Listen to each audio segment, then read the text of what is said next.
Whenever I'm hiring a new manager for my company or working on a client's recruitment for a manager, I always like to get it down to five things that they need in the new person they're bringing on, right? Sometimes we want 10, we want 15, we want lean manufacturing, we want great financial expertise, leading and managing a team, all of these things. But really, it's tough to find people who think really well and lead and communicate really well. Those are really, really hard to find. So if you can find a couple of those things, along with maybe one or two other skill sets, you're well on your way to making a great hire. So getting it down to the five preferreds, right?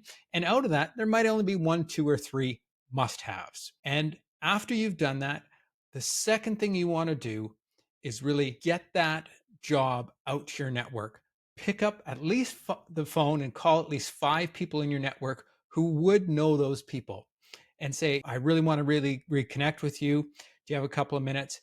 And I'm on the search for this. People who you haven't reconnected with in a while, it's a great way to just reconnect, but also find out who they know. And it might be that that person is also interested in making a move, maybe not for that role, but for another role. So just starting that networking, that real start of the headhunting, we always make sure that we're talking at least 10 really closely qualified people within the first 2 weeks, right? So we might make a list of 100, 200, 300 people, and then really dive down and make sure we know people who know them and get introductions, get on the phone with at least 10.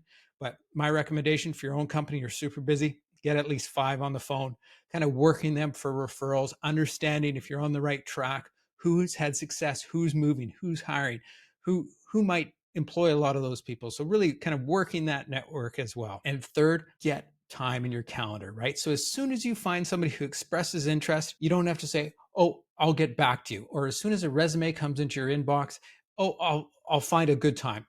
You can pick up the phone and say, "Hey, are you available Thursday between 2 and 5, right? You've already lined up the other members of your interview team because you really need at least three other people to make a good hiring decision, right? So you put that time in your calendar ahead of time. If you put something in your calendar, like working out, having dinner with your wife, it's important. If you don't put it in your calendar, it's not important and it's most likely not going to happen, right? So those are my three tips.